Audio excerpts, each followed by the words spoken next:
From, from Jeremiah chapter 29 verse 11. For I know the plans I have for you, declares the Lord. Plans to prosper you and not to harm you. Plans to give you hope and a future. The gospel of the Lord. Praise to you, Lord Jesus Christ.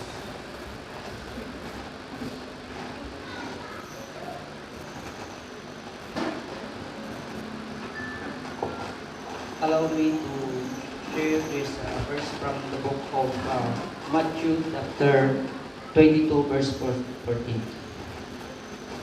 For many are called, but few are chosen. Brothers and sisters, we are also blessed tonight as we are gathered for this chapter assembly. It's not an accident that you and me are called by the Lord to be a salt of the earth and light of the world. For these brothers and sisters, let us take this an opportunity to serve the Lord with love and humility. Let us share the life of Christ that we have experienced so that the other be blessed as well. Let us give thanks to the Lord. Inspirations from the Lord. Thanks be to God.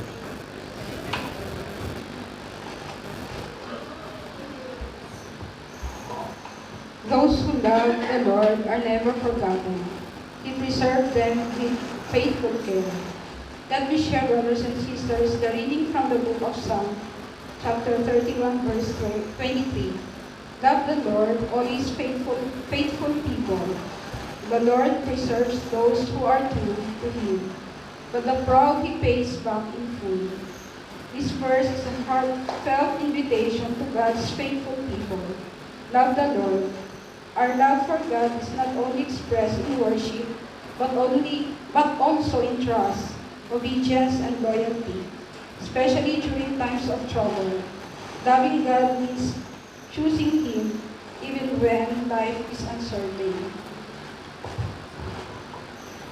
The words of the Lord. Thanks be to God. Panginoon, maraming salamat sa gabing ito na pinagtipon-tipon mo kami. Maraming salamat, Panginoon, sa pagtawag mo sa aming mga pangalan, sa pag-touch sa aming mga puso upang makadalo sa gabing ito.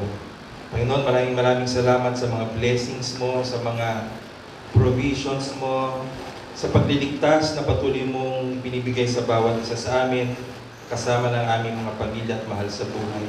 Sa proteksyon, sa pag-adjust sa amin, sa anumang kapahamakan or sakuna, sa magandang kalusugan, at sa lahat ng mga answered prayers, Panginoon, maraming salamat. Panginoon, sa mga oras na to, ay tinataas namin ang aming sarili.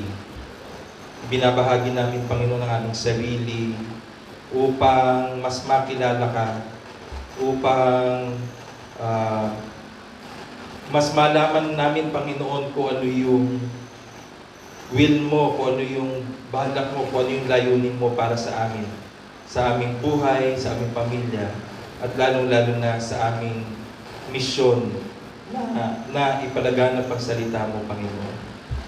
Panginoon, tinataas namin sa iyo ang bawat isa, ang chapter na ito, Panginoon, na nawa patuloy mong i-bless ang bawat isa at patuloy na protektahan. Tinataas din namin sa iyo, Panginoon, ang aming kurang paroko, si Father Kelly, kasama na rin ang Parish ng San Antonio de Padua, lahat ng mga parishioners, Panginoon. Na sa gayon, Panginoon, ay patuloy kami makapagpapuri, makapagsilbi at makapagpasalamat sa iyo. Ang lahat na ito ay tinataas at tinadalangin namin sa ngalan ni Yesu Cristo. Amen. Magsipong So sa gabing ito, atin munang marami po tayong mga mapapakinggan na mga sharers. So sila po yung magbabahagi sa atin doon sa tema natin na not my will but yours, O Lord. From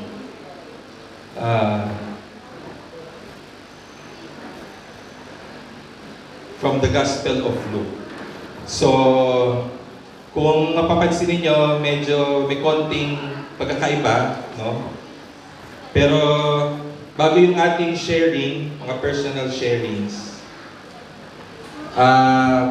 ibahagi ko lang sa inyo na ang Chapter Prayer Assembly ay biblical, no?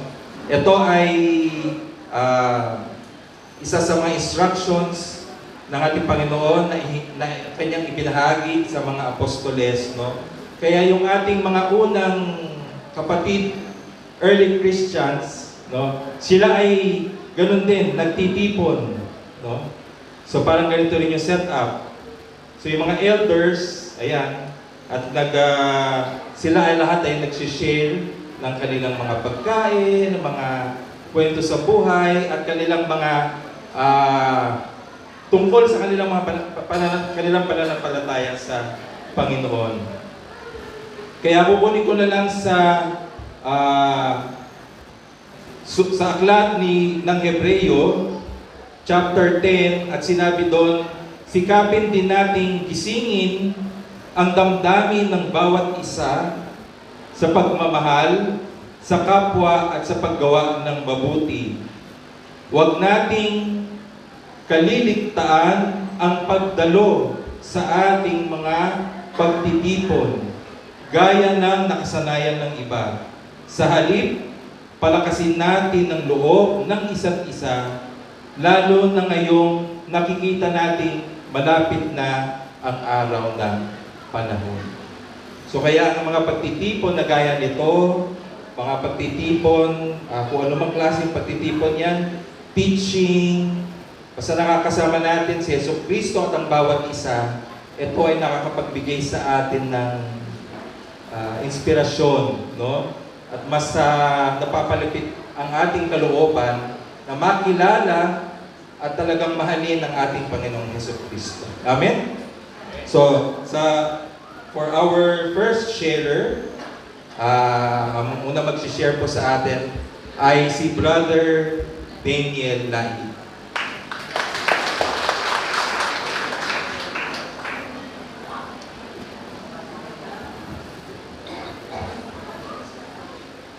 Hello, Jen. Yes po, good evening, brothers and sisters. Introduce ko lang po yung sarili ko. Ako nga pala si Daniel Laid, newly graduate class 2025. Then, introduce ko rin po sa akin yung Marian Rivera ng buhay ko, si Sis Divine. Brother and sister, share ko lang po yung kung paano ko napalapit sa ating Panginoon simula ng pagsali ko rin sa couples for Christ. Brother and sister,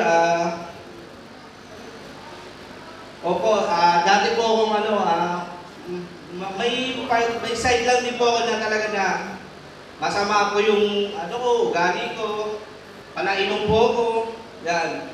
Hindi ako nagiinom ng alak hanggang nang bitin. Talagang, talagang sagad kung sagad. Lagi rin po akong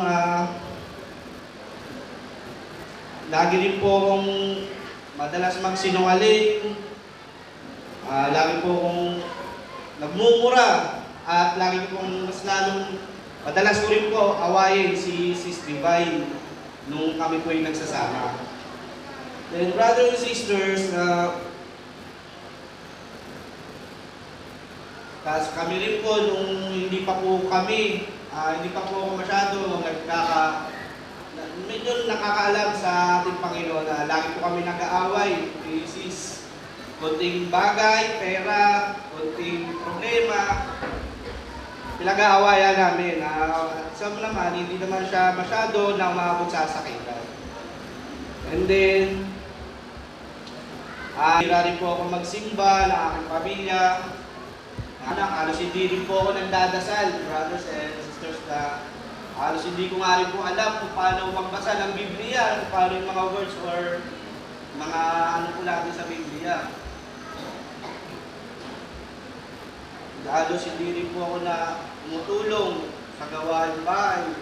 sa aking mga ano po, kay Sis Libay, pag-aalaga ng bata, at sa mga anong klaseng gawain ng bahay kasi talagang ang buhay ko nung mga nakaraan is magulo.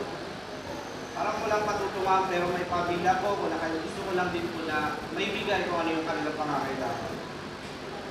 And then po, lastly lang po, nainganyo po ako ni ang aking biyanan na si Papa Luis na sumali po dito sa CLP po. Christian Life Program upang mas mapalapit po ako sa ating Panginoon, mas magkaroon ng kunting kaalaman sa ating Panginoon.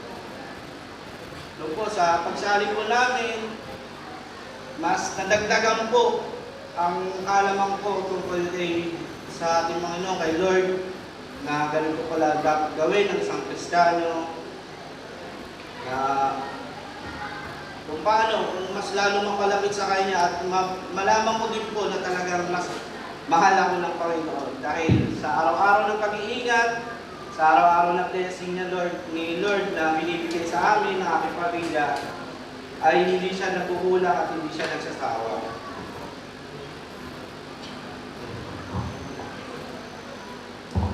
Tapos natutunan ko rin dito sa pagsali sa CLP at Vocal for Christ,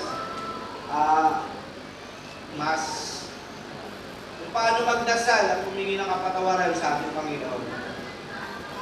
And then, sa ngayon at miyembro na po kami ng Vocal for Christ, ay mas nabibigyan na po namin ng oras ang ating Panginoon sa pamagitan ng pagsimba tuwing linggo kasama ng aking pamilya, ng aking anak, pati ni Sis Divine, kung paano po magdasal at magpasalamat bago kumain.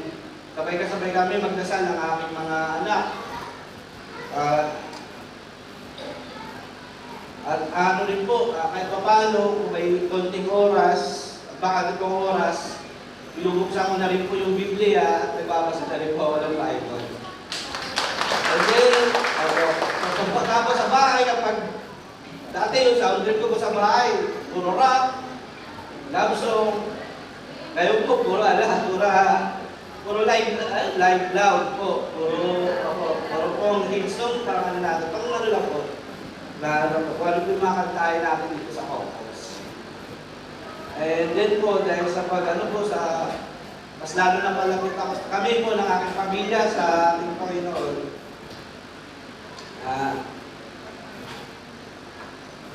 Dahil po nung una, kami po kasi ng partner ng Sis Divine is di pa naman po kami officially po na married. Pero this year po, mas pinaprocess na po namin lahat ng papeles namin at bago po namin magpakasal. Ngayong taon po. Magpapasalamat din po ako sa aming household at sa community ng couples dahil mas pinupush po nila kami na maayos po at maksikaso yung papeles namin para po magpakasal na po kayong tao. Kaya yun lang po, brothers and sisters. Thank you po. Thank you again.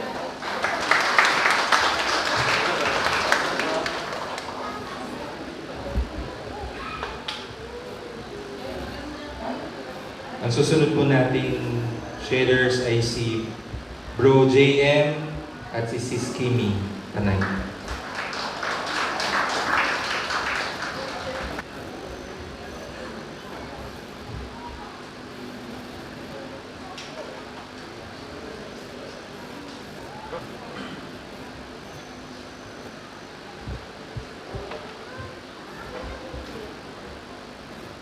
Magandang araw po sa ating lahat. Ako po ay nagpapasalamat sa pagkakataon na bahagi ng aming karanasan bilang mag-asawa sa aming paglalakbay sa pananampalataya. Bago kami naging house of leader, kami ay simpleng membro lamang. Dumadalo sa Monday Assembly at mga gawain tulad ng Vanguard at Cornerstone. Doon namin unti-unti natagpuan at naranasan ang mas malalim na pagmamahal ng Diyos sa aming buhay. Isang araw, nilapitan kami ng aming household head at inimbitahan na mag-facilitate. Sa totoo lang, hindi kami agad umuo. Nagdalawang isip kami, nagdasal muna kami, at humingi ng gabay. Dahil alam namin sa aming sarili na hindi madali ang maging household leader.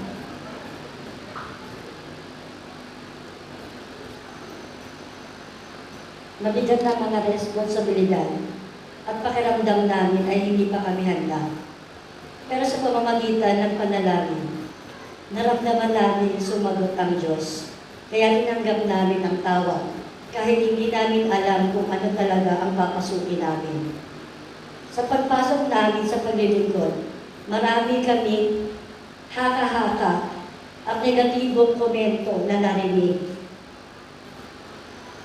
Na kami daw ay hilaw pa, na kami daw ay hindi priority, at kami daw ay immature.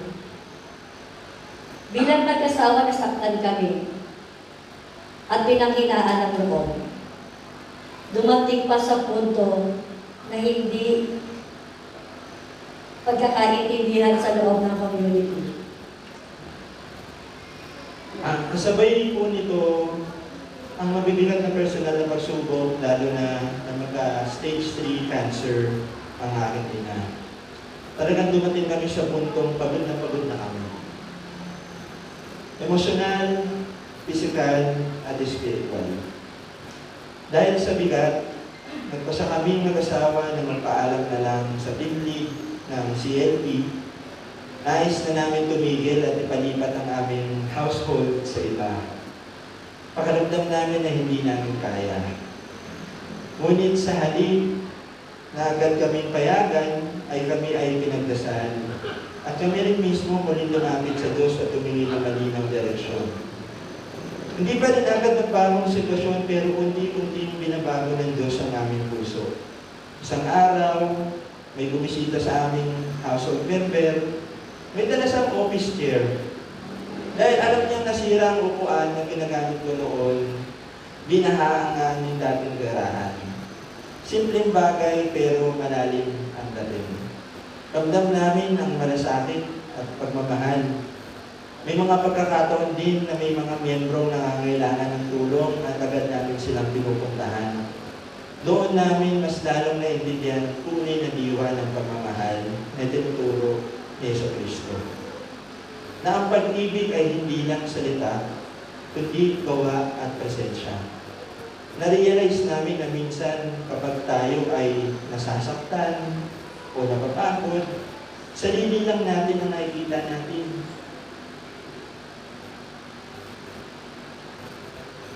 Nakakalimutan natin ang paglilingkod ay may kasamang sakripisyo.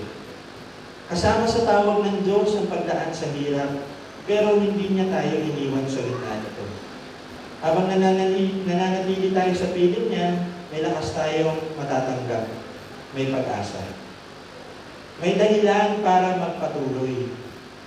Hindi man nawawala ang problema, pero nagkakaroon tayo ng bagong pananaw at bagong tibay ng puso. Mga brothers and sisters, ang talata na talagang kumapit sa amin ay mula sa Roma 8:28. Nalalaman natin na sa lahat ng bagay ay gumagawa ang Diyos para sa ikabubuti ng mga umiibig sa Kanya, na tinawag ayon sa Kanyang layunin. Ngayon, masasabi namin na nagpapasalamat kami na hindi tinanggap ng Diyos ang aming unang gusto namin pagsubok. Dahil kung subok kami noon, hindi namin mararanasan ang mas malalim na kagalakan ng paglilingkod at mas malinaw na pagkilos ng Diyos sa aming buhay at sa aming household. Sa huli, ang paglilingkod ay hindi tungkol sa kung gaano tayo kahanda, kundi kung gaano tayo kahandang magtiwala sa Kanya. Maraming salamat po at papurihin natin ang Diyos. Salamat, Brother J.M. and Sis Timmy. Ang susunod po nating sharer ay si Sioli Torres.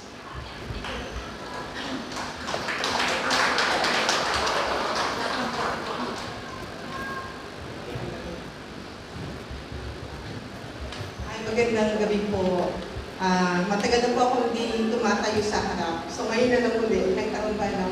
So ako po si Yoli Torres, husband ko po si Ben, siya nakared po. So Valentine's kasi ngayon diba? Diba kinakared siya. Nakapagtapos po kami ng CLPO Christian Life Program 2014 sa Our Lady Community sa UPS 5 po. Kasi taga doon po kami sa Dionisio Village. Nung batch namin, 3 couples lang po ang nakapag-graduate. I think nag-start kami mga 10, hanggang sa biling 3 na lang. Sa tatlong yun, yung isa nasa chapter C, yung isa may impediment, kaya hindi nagtuloy. Then kami na lang po yung natitira dito, na nagsiserve sa chapter A. Ang pagsali po namin sa Couples for Christ ay talagang bahagi po ng plano namin. Kasi dati po ako Singles for Christ. So imagine niyo po, 1998 po ako graduate sa Singles for Christ. Bilangin niyo ilang taon na ako ngayon. Okay, so naglingkod po ako sa Gawad Kalinga, nag-build kami ng bahay. Ang project namin CAA. Nag-serve ako sa Sagip, ng Galing, Isig, ang pangarap ng mga kabataan. So yun po yung equivalent ng Kids for Christ. Pero yun sa depressed area. So every Saturday din po yung aming values formation doon. Ang buhay ko po, nung dalaga po, ay umikot po sa SFC. Pinagtibay ng komunidad ang aking pananampalataya at ang aking puso sa paglilingkod. Sa katunayan, halos nakalimutan ko na po mag-asawa. Matagal akong hindi nag-boyfriend kasi sobrang in love po ako sa Diyos. Sobrang in love ako sa service. Akala ko nga hindi na ako mag-aasawa dahil nag-crossover na po ako sa Handmaids of the Lord. So yung handmaids po yung mga hindi na nag-aasawa, byuda, nasa ibang bansa yung mga asawa. Yun, hindi pala yun ang plano ng Diyos para sa akin. Dahil makalipas ang 2 taon, nakilala ko na po si Claudetis. Yun. Dasal ko noon, kung ako'y mag-aasawa, dapat yung lalaki kaya kong dalhin sa community. Yung kaya kong ilahin, at kaya din maglingkod, at gustong maglingkod. Tuloy na, binigay ng Diyos ang tamang tao para sa akin. Hindi ako nahirapan na anayahan siya, umattend sa mga gatherings sa Catholics. Nag-start po kami kasi wala po CFC that time, nag-dapis kami. And nag-enjoy po siya sa dapis. At sabi ko nga sa kanya, mas maganda sa Couples for Christ, sintayin natin yan. So yun po. Isang taon matapos ang aming CLP, naging member po kami ng music ministry at agad naging facilitator 1 year pa lang po. Hanggang sa maging household leaders, tapos naging SFC, chapter couple coordinator po kami at unit leaders. Naging aktibo din kami bilang volunteers sa Cornerstone, bilang volunteer teachers, at naglingkod din po kami sa Reform. Kasama po namin yan. Marami kami kasama dito. Kami po yung pupunta sa yung PADA, yung sa mga drug users. So kami po yung pupunta doon every Saturday. Kasama ko sila Kili sa si Jacob. Yun po yung journey namin sa service. Sa kabila nito, hindi naging madali ang lahat. Marami kami pinagdadaan ng pagsubok at mga sakit ng kalooban. Dahil nga sa hindi pagkakaunawaan, nasububok sa tatag ng aming pananampalataya at covenant sa Diyos. Naramdaman namin mag-asawa na parang nawala kami sa sirkulasyon ng aming mga kaibigan, lalo na nung pandemic. May pagkakataon na nararamdaman na namin na hindi kami nilalas pero bilang leader or ayaw sa amin ang members. Kasi siguro nga, may kakulangan kami. Hindi namin sila masisisi kasi alam naman namin na hindi kami perfect leaders. Maraming beses kami nag-isip na maglaylo. Sa totoo lang, dumating ako sa puntong naging lukewarm na sa service o matabang sa paglilingkod. Lalo na nung sumubay pa ang mga alalahanin sa career, sa finances. Dahil nga po meron din po ako medication na malaking pera po inugugol ko every month. Madalas ay wala akong peace of mind. Pakiramdam ko ay pagod na pagod ang aking puso at isip sa pag-uunawa sa mga tao, sa mga sitwasyon na nangyayari. Ngunit hindi ko kailanman pinasyon ng Diyos dahil alam kong ang lahat ng ito ay magpapatibay sa akin. Dahil marami na akong pinagdaanan sa buhay at napatunayan ko ng katapatan ng Panginoon. Napakahirap ng proseso, mga kapatid. Ngunit alam kong sa sandaling malagpasan ko ito ay mauunawaan ko rin kung bakit nangyayari mga bagay-bagay. Kahit silang aming termino bilang unit leaders, around 3 years lang dahil nang maghanap ng church relations officer para sa Olu for Our Lady of Unity, nag-volunteer kami kasi dali nga ang aming area. Bagamat nakakamiss ang maging unit leader kasi nga gusto namin yung may pinapastol, gusto namin may kinakausap, gusto namin may tinutulungan. Ngunit alam namin kung may mas malaking mission kami sa Olu, ang muling ipakilala yung CFC sa komunidad ng UPS 5 kasi ang tagal po, wala na po doon, wala na pong CFC doon. Nang mapakilala kami sa Olu bilang CRO, nakita namin yung challenges na haharapin namin. Usbong ba kami dito sa aming service? Mga tanong na namin yan. Since hindi pa open ang Olu sa CFC. Unlike dito sa San Antonio, kilalang CFC at buhay na buhay ang service natin. Pakiramdam namin ay para kaming may mustard seed na dininim sa tigang na lupa. Lalago ba kami sa UPS 5? Lalago ba kami sa Olu? Pero alam namin, with full faith, I know we will. Kasi si God, kamay ni God, ang mag-aalaga sa amin, ang magtatanim sa amin, at magdidilig hanggang kami ay magkaroon ng ugat. His plan is perfect and at the right time. Very timing ang pagtalaga sa aming binang CRO kasi pag simba namin one Saturday, ay nilimpitan kami ng isang parish worker. Sabi sa amin, mag-form kayo ng choir kasi wala pong 6 p.m. Sunday Mass Choir. Nagliwanag ang lahat, sa totoo lang, sobrang nagliwanag kasi may way na pala kami para papakilala ang CFC sa Olu. Kaming mag-asawang tumatayong choir leaders at ako naman ang nagtalaga ng parish priest bilang head coordinator ng MLM or Ministry of Liturgical Music. So buong parish po yun. Ako po'y bago. Tapos, first time mag-lead ng music, hindi naman po ako talaga singer, hindi naman ako musician. Pero si Father kasi, sabi niya, mabuting wala siyang kilala. Kasi yung marami siyang kilala at puro mas marites lang. So, sa kanya, mas mabuting bago yan, at least wala siyang biases. This is unexpected since bago pa nga lang kami sa parish. Si Brother Husband ay lay minister na din. Siguro nga ito yung paraan ng Diyos para lumago ang service namin sa CFC sa Olu. Since may mga CFC members na kasama namin sa choir. Salamat po sa suporta yung mga members ng choir ng Olu. Thank you po. At may bago kaming member. Andito din po sila. Si Sis Yvette and Bro Kenneth. Thank you very much. Nakapag-start na po silang mag-join last Sunday. Yun. Alam ko, umaasa ko rin maaprubahan na rin ang pagdaraos ng CLP sa Olu. Alam ko, hinahanda lang kami ng Diyos sa malaking misyon na ito. Ang aming pag-oo sa bawat serbisyo, binibigay na sa amin ay magpapahayag ng aming pagmamahal sa Diyos at sa komunidad natin sa CFC. Kasi ito nga yung komunidad kung saan dumagong aking pananampalataya at kung saan ko natagpuan ang aking support group. Maraming salamat sa aking mga kapatid, mga kaibigan ko sa Music Wheel, mga household heads ko, mga naging member ng unit namin. Sobrang happy kami dahil andyan kayo sa amin. Kayo po yung support group namin ng Always Prayer Warriors namin. Yayakapin po namin ang bawat misyong ipagkakatiwala sa amin. Mahirap man o madali, dahil alam namin kasama namin ang Panginoon sa bawat hakbang na lalakbayin namin sa aming service. So, please help pray for us na maging salt and light din kami. Lalo na ang CFC sa Our Lady of Unity. Yun lang po.